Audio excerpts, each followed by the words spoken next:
Oi, oi, turma! Estamos de volta para a nossa segunda aula de língua portuguesa. Estamos aqui juntos de novo, novamente, outra vez. Vamos começar? Bom, para essa segunda aula, o material necessário será o seu livro didático, o seu livro de português. Cá estou eu com o meu livro de português. Pega o seu também para a gente fazer isso juntinhos. A sua agenda escolar, sempre, caneta, lápis e borracha. Vamos aos lembretes? Eu sei que você já conhece tudo isso muito bem, então é só vamos ler juntos, tá bom? Registre suas dúvidas e as envie pelos comentários do YouTube ou plataforma plural. Marque sua presença nos comentários no YouTube. Estude em local claro, arejado e organizado e silencioso. Acesse a plataforma plural diariamente para acompanhar o conteúdo e atividades. Então, antes mesmo de acessar o YouTube, corre lá na plataforma plural com o seu login e a sua senha. Faça o seu acesso, porque lá tem todas as orientações das quais você precisa. Fechou?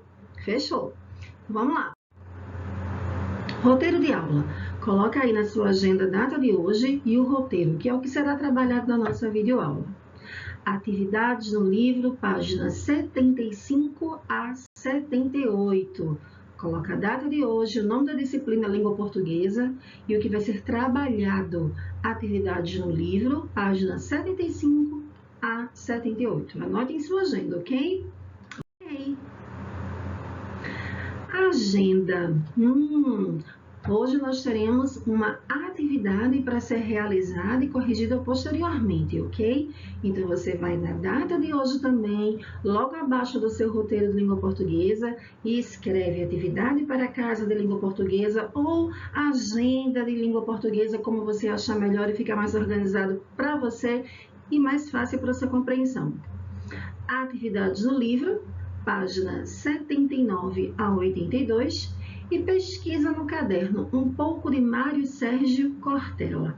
Então, o que é que você vai fazer hoje depois que acabar essa videoaula? A atividade do livro, da página 79 até a página 82, e você vai fazer uma pesquisa em seu caderno, um pouco de Mário Sérgio Cortella. Você vai pesquisar através de revistas, jornais, ou então através da internet, um pouco da biografia desse escritor, filósofo e professor da modernidade, chamado Mário Sérgio Cortella, e vai transcrever o que você encontrou para o seu caderno. Não esqueça de deixar o cabeçalho e respeitar as margens. Professora, eu vou escrever de lápis, eu vou escrever de caneta, como é que eu faço isso? Fique à vontade, você pode escrever de lápis e você pode escrever de caneta. No caso de caneta, professora, posso usar corretivo? Você sabe que tia Isa não gosta muito de corretivo, não é? Mas não tem problema se você usar o corretivo delicadamente. O que não pode é o que mesmo, sexto A, que eu sempre digo, espremer o caderno e escorrer corretivo. Tá certo, gente? Continuando, depois que vocês anotam a data de hoje, o nome da disciplina e o que vocês vão fazer após a conclusão deste vídeo, você vai abrir o seu livro de língua portuguesa na página 75 e vai acompanhar aqui comigo uma atividade. Vamos nessa? Bom, gente, eu coloquei aqui na telinha para você, para facilitar esse acompanhamento, as páginas do livro didático de língua portuguesa que serão trabalhadas hoje através dessa videoaula. Como vai ser feito isso, professora? De uma forma muito parecida com a qual nós nos utilizamos em sala de aula, ok? Você vai abrir o seu livro na página 75, lembrando que respostas do livro são escritas a lápis. Errou, pega lá a borrachinha, apaga e escreve corretamente, prestando atenção na acentuação, nas regrinhas de ortografia, nas vírgulas, pontos, exclamações, iniciais maiúsculas, tá ok? E eu tô aqui com o meu livro aberto também, nós vamos nos ajudando e vamos responder a essa atividade juntos, ok? Quando nós voltarmos para as aulas presenciais, tia Isa vai pegar o seu livro para dar o visto, tá bom? Lembrando de fazer as correções com caneta verde. Não tenho caneta verde aqui, professora, então você faz a correção com o seu lápis mesmo, não tem problema nenhum. Só não vale responder as questões de caneta no livro, a gente vai usar lápis, no livro de língua portuguesa. Combinado? Combinado. Gente, eu vou lendo aqui do meu livro também, porque fica melhor para minha leitura. Mas você fica à vontade de acompanhar no seu livro ou então na telinha do seu notebook. Aqui do lado direito da tela, em vermelho, logo acima da imagem de tia Isa, eu coloquei o número da página. Então, essa numeração aqui, 75, é referente ao número da página que nós estamos acompanhando e trabalhando. Abriu seu livro na página 75? Então vamos começar. Um lembrete importante. Nós vamos trabalhando as respostas juntos, tá certo? Nós vamos dando as respostas e vamos comentando. Opa, não peguei toda a resposta, professor. E agora? A professora já passou para a próxima questão. Nós temos aqui o fator tempo, então que a Isa não pode se demorar tanto quanto faz na sala de aula. Mas você pode pausar o vídeo, você pode voltar o vídeo quantas vezes forem necessárias para copiar e repetir a questão a fim de compreendê-la mais e melhor e copiar com mais calma também. Sem pressa, no seu tempo, no seu ritmo, ok? Vamos lá. Página 75, a partir aí desse jogo rápido, que é essa partezinha aqui do seu livro, tá bom? Leia a opinião do poeta Mário Quintana sobre os sinônimos. Converse com seus colegas e com o professor e depois responda a pergunta a seguir. E aí tem um trecho de um poema de Mário Quintana que diz o seguinte: esses que pensam que existem sinônimos, desconfio que não sabem distinguir as diferentes nuances de uma cor. Mário Quintana, né, gente? Vale muito a pena, quando você puder, dar uma lidinha sobre ele. O poeta da simplicidade, ou poeta das coisas simples, gaúcho, escritor, jornalista e tem poemas lindos, incríveis. Um dos poetas mais bem conceituados do nosso país. Mário Quintana, o poeta também dos passarinhos. Tá certo, gente? Qual é a pergunta? O que o poeta Mário Quintana quis dizer em seu poema? Explique como e por que ele fez uma associação entre os sinônimos e as cores da imagem a seguir. Aí você tem no seu livro uma imagem linda. Primeiro, vamos reler o poema. Lembre-se sempre, gente, que exercícios de interpretação textual, compreensão de texto, exige de nós que a gente leia a primeira, a segunda, a terceira, a quarta, e quantas vezes forem necessárias o mesmo texto. Não importa se ele é grande ou pequeno, para facilitar a nossa compreensão, para que a gente tenha um entendimento desse texto e possa interpretá-lo, a gente precisa ter paciência, calma, ler, reler, conhecer, se familiarizar com o texto, entrar no texto e absorvê-lo.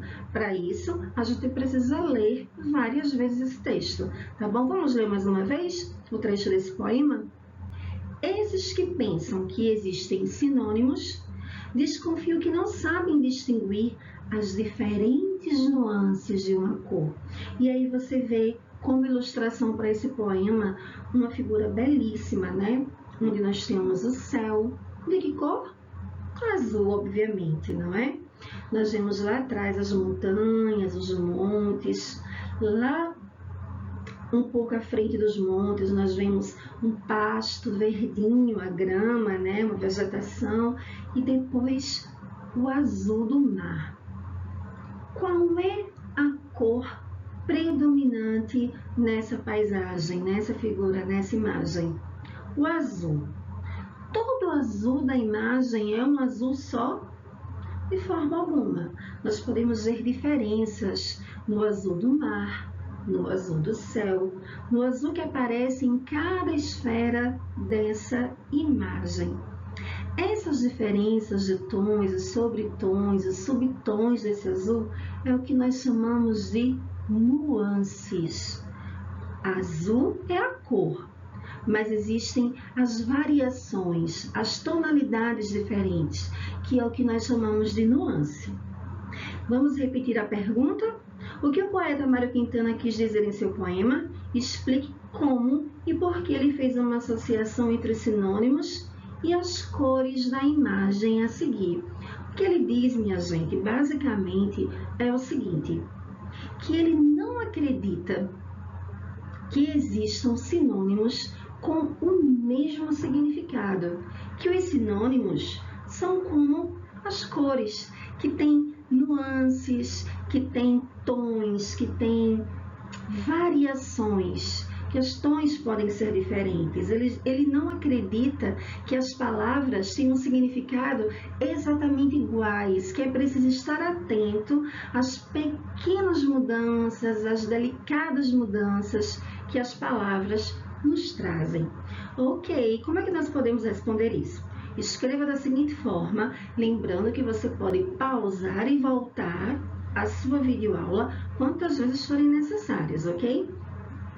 Segundo o poeta, vírgula, assim como cada nuance de cor é única, também as palavras o são. Ok? Repetindo, segundo o poeta, vírgula, assim como cada nuance de cor é única, vírgula, também as palavras o são. Continuando, vamos ler agora o que tem escrito aqui, olha, pertinho do rodapé, no fim da página 75 ainda. Um ótimo instrumento para pesquisarmos sinônimos é o dicionário, que além de trazer significados, amplia o nosso vocabulário. Os dicionários são instrumentos linguísticos com os quais podemos refletir sobre a língua que falamos e escrevemos. Então, gente, o uso do dicionário para conhecermos as palavras sinônimas é fundamentalmente importante, indispensável e insubstituível. Você tanto pode usar os dicionários, que são os livros, tá ok? Impressos, como você também pode usar dicionários online. Há muitos dicionários online de origem confiável. Inclusive, no seu livro, na página 74, existe um retângulozinho cor-de-rosa que traz referências e indicações de nomes de dicionários online, para você pesquisar e ter acesso a esses significados. Ok? Continuando, vamos virar a página e vamos para a página 76 atividades. E a gente vai continuar nesse mesmo ritmo, lendo as perguntas, comentando, eu trago as respostas e vocês vão copiando. Não entendeu? Pausa, volta ao vídeo com calma, com tranquilidade para prestar atenção à explicação e também você pode pausar e voltar o vídeo para escrever as nossas respostas. Combinado? De lápis a lápis. E diz o seguinte: leia o trecho a seguir e depois faça o que se pede. Gente, uma observação importante. Você vai pausar agora o seu vídeo, tá certo? E antes de nós continuarmos, você vai voltar no seu livro ao texto que está na página 63, que é uma carta de solicitação. Nós lemos, estudamos, trabalhamos esse texto antes do início do período de distanciamento social. É um texto conhecido de vocês, que nós já estudamos, já trabalhamos, já desenvolvemos, já destrinchamos, fizemos as atividades baseadas nesse texto e agora você vai precisar ler novamente para que a gente possa dar continuidade às nossas atividades, ok? Então, dá uma paradinha agora no vídeo, volta à página 63 do seu livro, lê a carta de solicitação para que a gente possa continuar agora as atividades com base nesse texto, ok? Vamos continuar? Questão 1 da página 76. Olha aqui na telinha, página 76. Leia o trecho a seguir e depois faça o que se pede. Vamos ler o trecho juntos? Por isso, Visando a facilidade aos pais e aos alunos e também preocupados com a segurança da escola e o melhor fluxo desse tráfego, informamos alguns procedimentos para a utilização das áreas de acesso à escola e pedimos a atenção e a colaboração dos pais e dos alunos para o cumprimento das orientações de segurança. É um trecho do texto da página 63 que você acabou de reler. Continuando, escreva os antônimos das palavras destacadas, acrescentando-lhes prefixos que indicam o efeito de sentido de negação. Lembram, gente, da aula passada onde a gente estudou os prefixos que antecedem determinados antônimos? Des, ante, in, e. Então, vamos lá. Quais são as palavras que estão em destaque? Preocupados, segurança, utilização e cumprimento. Na linha abaixo, nessa linha aqui, olha, vocês vão escrever somente as palavras que representam antônimos, utilizando os prefixos que dão ideia de negação, tá certo? Então, vamos às palavras. Primeira palavra, preocupados. Que palavra eu poderia usar que representasse o antônimo de preocupados e usando um prefixo que dá a ideia de negação? Despreocupados. Muito bem. Segunda palavra, segurança, insegurança. Terceira palavra que está aqui em destaque, utilização, inutilização. Quarta e última palavra, cumprimento. Eu posso acrescentar o prefixo ds ou des e transformar na palavra descumprimento. Então, eu construí 4 antônimos usando os prefixos que dão ideia de negação. Despreocupados. Você pode separar as palavras por vírgula ou tracinho. Despreocupados, insegurança, inutilização e descumprimento. Ok? Vamos para a questão 2, ainda da página 76. Continuando. Leia esses 2 trechos da carta de solicitação. Agora, você vai fazer uma pequena pausa novamente, vai voltar para a página 68, onde há uma outra carta de solicitação, que também já foi trabalhada, estudada, desenvolvida. Já fizemos exercícios de aprofundamento e fixação baseados nesse texto, e você agora vai voltar para ele, vai reler esse texto para a gente dar continuidade às nossas atividades, ok? Eu espero você. Vamos continuar? Então, questão 2 diz o seguinte: leia esses 2 trechos da carta de solicitação. Nós temos 2 trechos do texto da página 68, que você deve ter pausado o seu vídeo para ler. O primeiro trecho diz o seguinte, é esse trecho aqui, ó. Com o início de um novo ano letivo, é natural o aumento do tráfego de veículos nas vias públicas que circundam nossa escola. Segundo trecho, que está todo em negrito. Nunca estacionem em local proibido. Observem que a CMTU efetuou novas sinalizações ao redor do colégio e a fiscalização está intensa, inclusive com a aplicação de multas. Pergunta na letra A, essa perguntinha aqui. Escreva os antônimos de nunca e de proibido e explique se eles foram formados ou não a partir do acréscimo de prefixos. Quais são os antônimos de nunca e proibido? Sempre e permitido, não é, gente? Respectivamente. Então, escrevam nessas linhas da seguinte forma. Os antônimos são sempre e permitido, vírgula, e eles não foram formados a partir de prefixos. Não existe nenhum prefixo antes das palavras sempre permitido, não é verdade, gente? Repetindo a resposta. Os antônimos são sempre permitidos, vírgula, e eles não foram formados a partir do acréscimo de prefixos, ok? Eu vou mudar a minha telinha aqui, mas nós continuamos na página 76. Segunda questão, letra B. Encontramos nos trechos as palavras escola e colégio. Podemos dizer que há uma relação de sinonímia entre elas? Se sua resposta for afirmativa, escreva por que o remetente optou por usar esse fenômeno semântico. Lembram de sinonímia? A relação entre palavras sinônimas que nós vimos na primeira videoaula? Então, escrevam sim. Nesse caso, houve relação de sinonímia. Podem escrever desse jeitinho, tá certo? Sim, nesse caso, houve relação de sinonímia. Ponto, eu continuo escrevendo na mesma linha.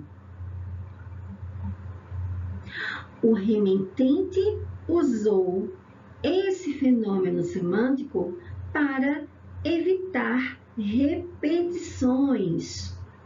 A palavra escola e a palavra colégio, gente, significam a mesma coisa. Então, para evitar repetições em seu texto, em sua carta de solicitação, o remetente, que você sabe muito bem que é a pessoa que escreve a carta, usou duas palavras sinônimas, escola e colégio, estabelecendo assim entre essas palavras uma relação de sinonímia que nós conhecemos muito bem. Então, a resposta é sim. Nesse caso, houve relação de sinonímia. Ponto na mesma linha, o remetente usou esse fenômeno semântico para evitar repetições. Ok? Letra C, ainda da página 76. Por que a palavra colégio foi escrita com letra maiúscula? Boa pergunta. Voltando ao texto da página 68, você vai ver que a palavra colégio está com inicial, a letra C, maiúscula. Por quê? Porque está se referindo ao colégio Maxi, especificamente. Porque está se referindo ao colégio Maxi, respectivamente. Essa é a resposta. Lembre-se de escrever colégio Maxi com letras maiúsculas, porque os nomes de escolas, de colégios, de instituições de ensino em forma geral devem ser registrados com letra inicial maiúscula. Letra D, ainda da página 76. Leiam comigo. Escreva um sinônimo para a palavra intensa, mantendo o mesmo contexto em que ela foi empregada. Existem vários sinônimos para a palavra intensa, mas o que a questão está pedindo a gente é o seguinte, que a gente escreva um sinônimo mantendo o contexto em que a palavra intensa foi empregada no texto, na frase. Então, vamos voltar a ler o trechinho lá em cima? O trechinho que está em negrito? Nunca estacionem em local proibido. Observem que a CMTU efetuou novas sinalizações ao redor do colégio e a fiscalização está intensa, inclusive com a aplicação de multa. O que a gente poderia colocar? Que a fiscalização está intensa, que a fiscalização está acentuada, ou então reforçada. Escrevam aí, acentuada, vírgula, ou tracinho, reforçada. Ok? Até aí tudo bem? Eu vou mudar aqui minha telinha, mas você continua comigo na página 76. Aqui, ó, página 76, questão 3. Leia mais um trecho da carta para continuar respondendo as questões. Mais um trecho da carta da página 68, que você pode pausar o seu vídeo e, se precisar, se achar necessário, pode voltar à página 68 e ler quantas vezes julgar necessário, ok? Vamos lá, vamos ler esse trecho juntos. Nos horários de saída, recomendamos os mesmos procedimentos utilizados nos horários de entrada. Com um detalhe, combine com os filhos ou passageiros o local onde o veículo estará estacionado, lembrando, as crianças menores só poderão sair do colégio acompanhadas do responsável. Gente, Vamos ler novamente o trecho, ok?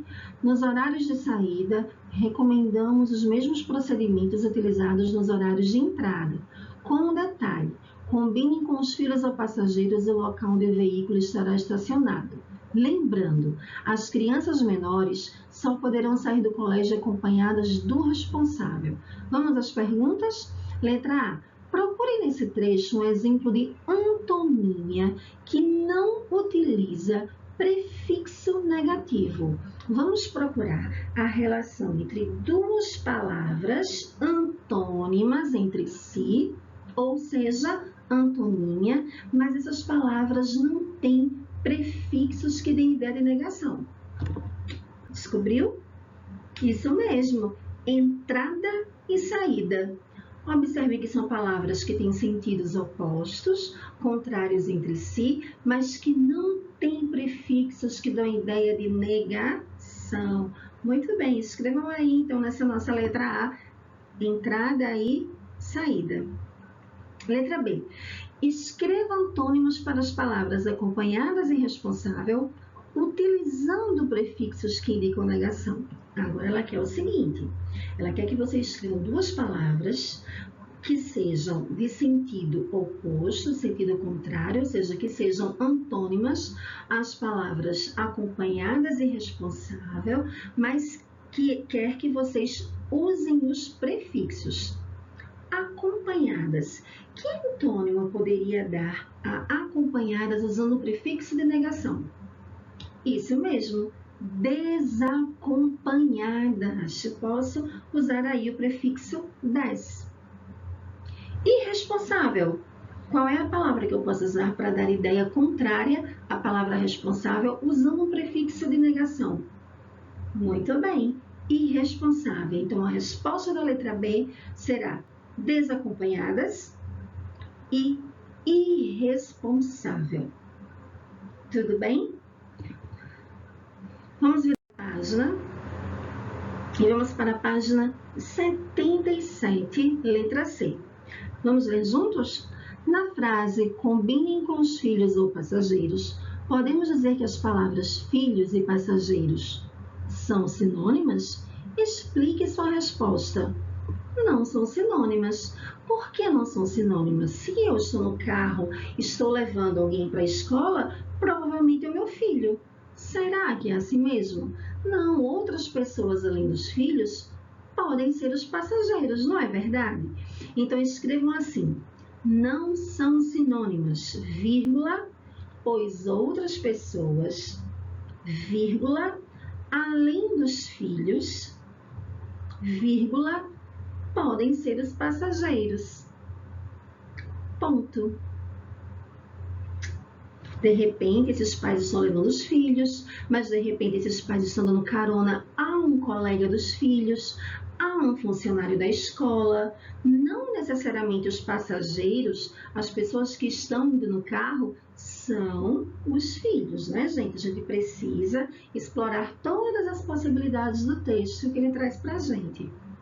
Letra D, logo aqui embaixo. Vamos ler juntos.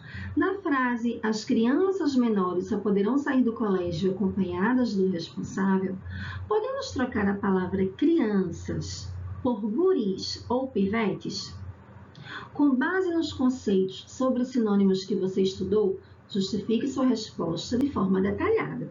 Vamos lá. Nós não podemos fazer nenhuma dessas duas trocas. Nós não podemos usar nem a palavra crianças, nem a palavra guris, nem a palavra pivetes no lugar da palavra crianças. Por quê, gente? A carta de solicitação, que é o gênero textual utilizado no texto que você leu agora há pouco, é um texto que exige de nós uma certa formalidade. Lembra que nós estudamos isso antes de nós precisarmos de separar? Exige de nós uma certa formalidade. Nós vamos usar palavras de cunho formal. Então, por causa disso, nós não podemos usar gírias, expressões populares, regionalismos, a gente precisa ter muito cuidado com isso. E essas palavras, guris e pivetes, elas pertencem a uma categoria de palavras informais. Por exemplo, guris é uma palavra de expressão regional. Não é? No sul do nosso país, as pessoas costumam chamar os meninos de guris. Não há nada de errado com essa palavra, não é nada de ruim, não tem uma conotação negativa, porém, não deve ser usada em um texto de linguagem formal. E pivetes, diferente da palavra guris, ela sim tem um sentido negativo, tá ok? Porque a gente se refere geralmente a crianças que são pedintes ou que infelizmente auxiliam marginais, a gente costuma chamar de pivetes. Então nós não devemos chamar crianças nem de guris nem de pivetes no contexto formal como é de uma carta de solicitação. Como é que eu vou transcrever isso na minha resposta? Coloque assim: não podemos fazer nenhuma das duas trocas. Ponto. A carta de solicitação deve ter desenvolvimento formal. Ponto. A palavra, abre aspas, guri, fecha aspas, é inadequada porque se trata de um regionalismo. Ponto. É preciso considerar que o uso da palavra, abre aspas, pivete, fecha aspas, não seria adequado, vírgula, pois não se trata de um sinônimo, vírgula, já que aponta para um significado específico.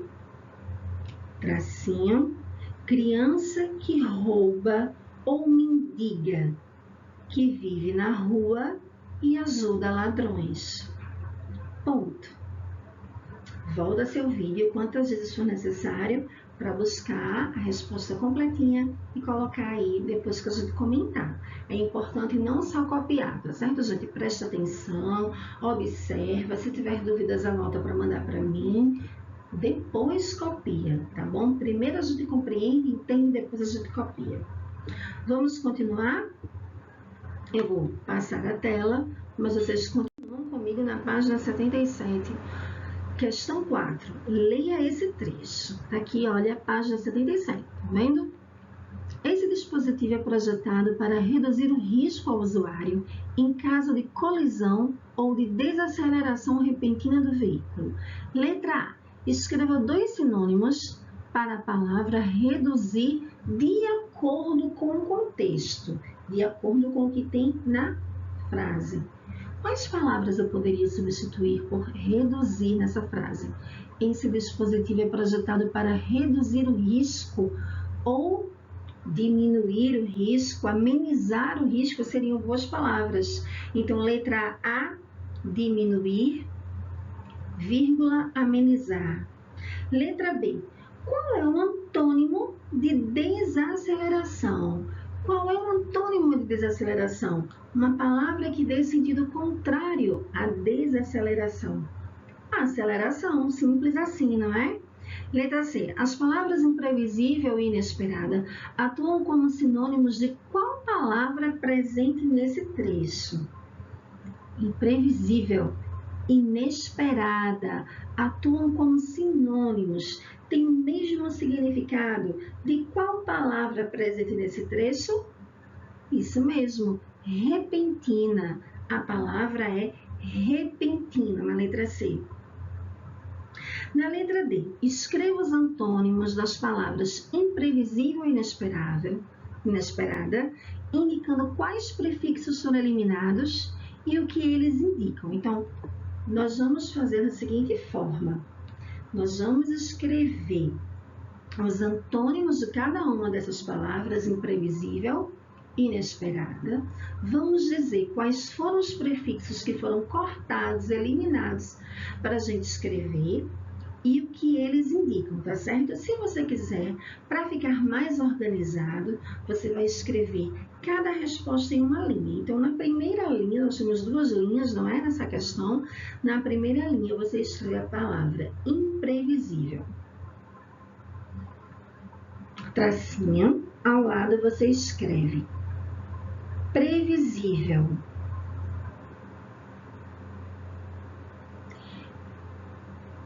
E escreve assim também, na mesma linha, imprevisível.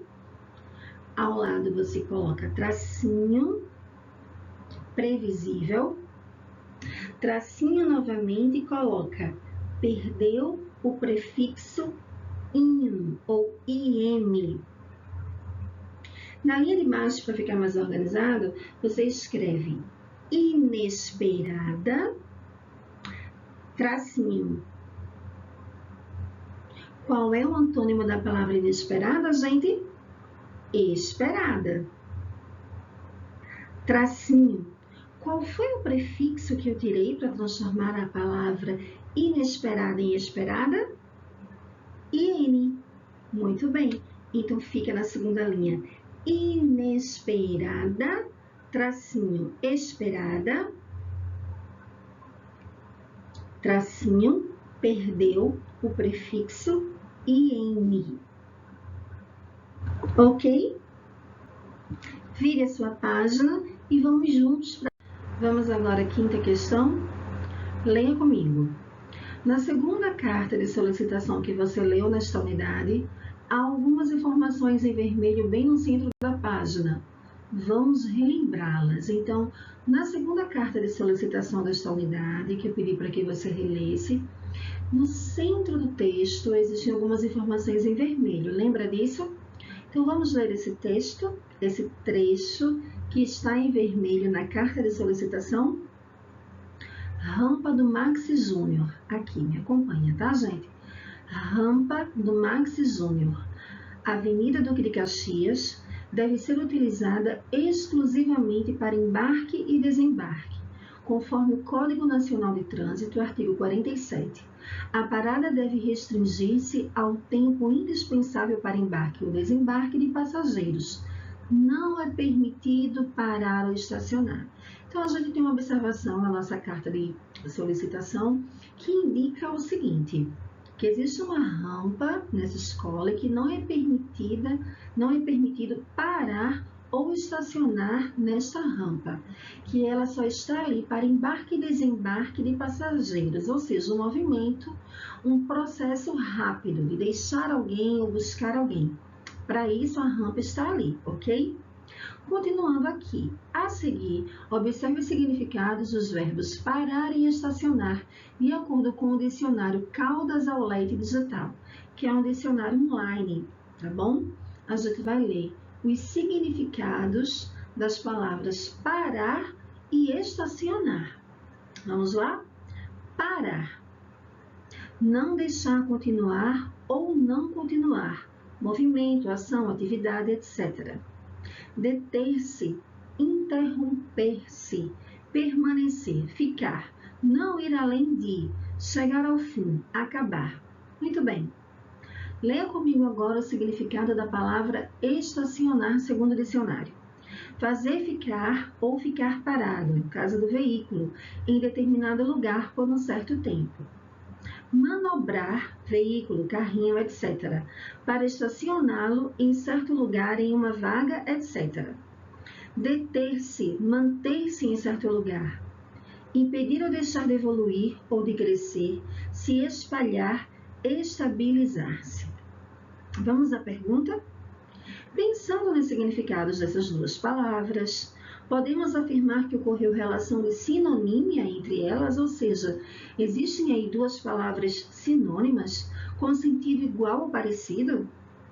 Se sua resposta for afirmativa, explique por que as duas foram usadas, já que uma delas daria conta da mensagem. Atenção! Leve em consideração o contexto da carta e as nuances de significados. É muito importante a gente entender, quando estiver analisando qualquer texto, seja ele uma carta de solicitação, uma carta pessoal, uma crônica, não importa o gênero textual e também não importa o tamanho do texto, se ele é curto ou se ele é longo. É muito importante que a gente entenda que quando uma pergunta é direcionada para o contexto, a gente não deve levar em consideração a nossa opinião, a gente deve levar em consideração o que está registrado e nos foi deixado de informação no texto. E é daí a importância da gente ler, reler, ler novamente quantas vezes forem necessárias o texto para que ele fique claro para a gente, tá certo? Quando a pergunta for direcionada para o nosso pessoal, isso vai estar claro no enunciado. Em sua opinião, segundo o seu ponto de vista, de acordo com o que você pensa, de acordo com o que você acredita, imagine. É diferente, mas quando pede para que você leve em consideração o contexto e as nuances de significados presentes no texto, é importante que a gente se atenha exclusivamente ao próprio texto, tá certo? Então, vamos agora esmiuçar essa pergunta para que a gente responda corretamente, tá bom? Pensando nos significados dessas duas palavras, podemos afirmar que ocorreu relação de sinonímia entre elas? Então vamos lá.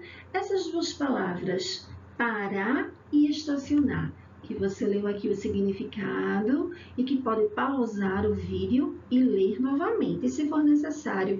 De preferência, a gente em voz alta, que a gente absorve melhor a ideia do texto, dos contextos, das frases e das palavras.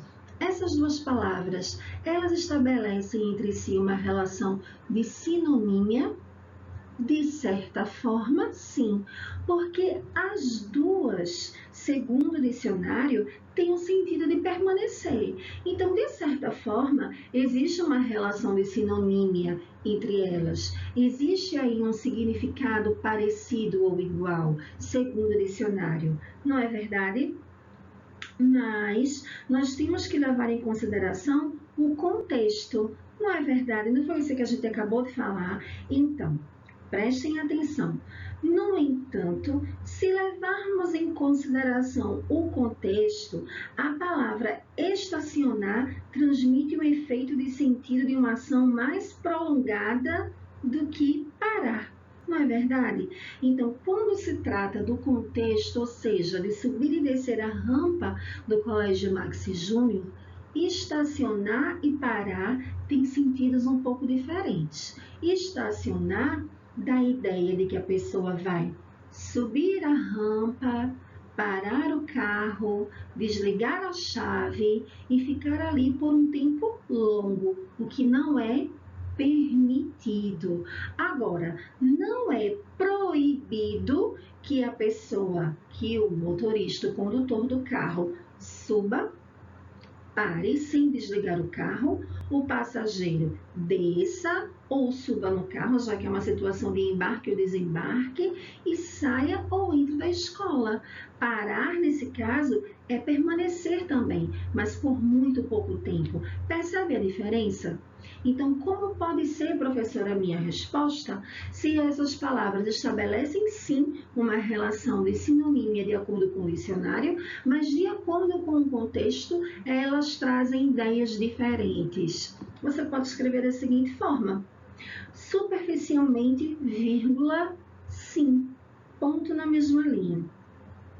De acordo com o dicionário, vírgula, ambas as palavras têm um sentido de permanecer, ponto na mesma linha. Porém, vírgula, se levarmos em conta o contexto, a palavra, abre aspas, estacionar, fecha aspas, transmite um efeito de sentido prolongado, ponto na mesma linha. Já a palavra parar dá a ideia de que o motorista vai parar seu carro por pouco tempo. Ponto. Captou? Tudo certo? Tudo ok? Só um pequeno lembrete de novo, novamente, outra vez, mais uma vez. Caso seja necessário, pause o vídeo quantas vezes forem necessárias para poder copiar tranquilamente e sem pressa a sua resposta. Aqui a gente tem um ritmo mais acelerado por causa do fator tempo. Na sala de aula nós fazemos isso com mais tranquilidade, devagar, pedindo a opinião de um colega, depois pedindo a opinião do outro, muitas vezes criando um debate, concordando, discordando, aprovando, reprovando, trocando ideias e opiniões. Já na web aula a gente precisa de um ritmo mais acelerado, e a gente não tem essa interação presencial, mas você tem a opção de voltar o vídeo quantas vezes forem necessárias e ouvir novamente a resposta. Combinado, gente? Continuando. Bem, pessoal, é muito natural que nesse momento, que nesse período de distanciamento social e consequente paralisação das nossas aulas, a gente perca o contato com alguns hábitos, não é? Horários, hábitos de refeição, hábitos de estudar, entre outros. Então, o que acontece? A gente precisa estar muito atento à nossa agenda. Tá certo? É por isso que antes de cada videoaula eu vou colocar lá o roteiro para você escrever na sua agenda. Se tiver alguma atividade para você fazer posteriormente ao vídeo, eu vou pedir para que você anote, vou deixar tudo de forma bem organizada, para que você anote na sua agenda e não esqueça. Sentou para estudar? Leva a sua agenda com você. Isso, inclusive, é válido não só para as aulas de língua portuguesa e língua inglesa, que vocês vão ter com Creuza, como para todas as disciplinas com todos os colegas. Tá certo, gente? Anotem tudo. Páginas, conteúdo que foi estudado, dúvidas, tá certo? O que você precisa de esclarecimentos. Isso vai te ajudar a estabelecer uma rotina durante esse período de distanciamento social e consequente paralisação, suspensão das nossas aulas. É por isso, para não correr o risco de você esquecer o que tem para fazer logo que termine de assistir esse vídeo, que eu registrei aqui novamente a sua atividade. Atenção! Não esqueça de realizar as atividades de casa, tá certo? Vamos chamar assim, atividades de casa, embora você já esteja em casa, tá bom? Livro, páginas 79 e 82 para correção nas próximas videoaulas, tá certo? Na página 79, você tem um pequeno texto que foi formulado por Mário Sérgio Cortella, professor, filósofo, escritor. Então, para você conhecer mais e melhor a respeito dessa personalidade, eu pedi para que você fizesse uma pesquisa e a transcrevesse no seu caderno. Então, você tem duas atividades. Uma é no livro, páginas 79 a 82, que nós corrigimos através da web aula mesmo, e a outra é uma pesquisa no caderno, um pouco sobre Mário Sérgio Cortella. Não precisa você escrever, gente, muito, mas os principais fatos sobre a vida e carreira desse escritor e professor e filósofo, tá certo? Que tem feito tanta diferença e causado tantos impactos para a gente hoje. E no caso da pesquisa, como ela será feita no caderno, nós vamos corrigir juntos, avaliar juntos, e Teresa vai dar o visto assim que a gente voltar para as nossas aulas presenciais. Tá ok? Combinado assim? Dessa forma, chegamos ao fim da nossa segunda videoaula. Bom, estudem, prestem atenção, enviem suas dúvidas, voltem o vídeo quantas vezes julgarem necessárias e contem sempre comigo. Bons estudos e até a próxima videoaula.